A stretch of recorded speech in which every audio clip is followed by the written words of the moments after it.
Hi friends, ఇదొచ్చేసి evening snacks కింద school నుంచి పిల్లలు రాగానే స్నాక్ అయితే చేస్తాను కదండీ అది. ఇదైతే టీవీ ఛానల్స్‌లో చూసి మా అమ్మ మాకు చేసిందండి చిన్నప్పుడు. నేనైతే మొన్న ట్రై చేశాను, బాగొచ్చింది. అప్పుడు చేసినప్పుడు నచ్చిందని మళ్ళీ మా పాప అయితే నేను స్కూల్ నుంచి వచ్చేలోపు ఇదైతే చెయ్యమ్మా అన్నది. ఇంక పొద్దున్నే మార్నింగ్ డైలీ రొటీన్ అయిపోయిన తర్వాత ఇంక ఆఫ్టర్‌నూన్ అయితే వంట అయిపోయిన తర్వాత ఇదైతే చేశానండి. ఇది లాంగ్ వీడియోలో పోస్ట్ చేశాను. ఒకసారి వెళ్లి చూసేసేయండి. ఇంగా ఎలా చేశాను అనేది వివరంగా కావాలి అంటే లాంగ్ వీడియోలోకే వెళ్ళాలండి. నా వీడియో నచ్చితే లైక్ చేసుకోండి, సబ్స్క్రైబ్ చేసుకోండి. పక్కనే ఉన్న బెల్ ఐకాన్‌ని ట్యాప్ చేయండి. ఎప్పుడే వీడియో పెట్టినా నోటిఫికేషన్ అయితే వస్తుంది.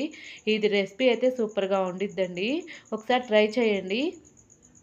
ఏందంటే యువతల పని చేసుకుంటూ దీన్నైతే మొదలుపెట్టండి. అప్పుడు ఈజీగా మనం దీని మీదే ఉంటే ఇంక మనకి బోర్ కొట్టేసిద్ది. ఇంకొకసారి చేయమనమాట ఇది.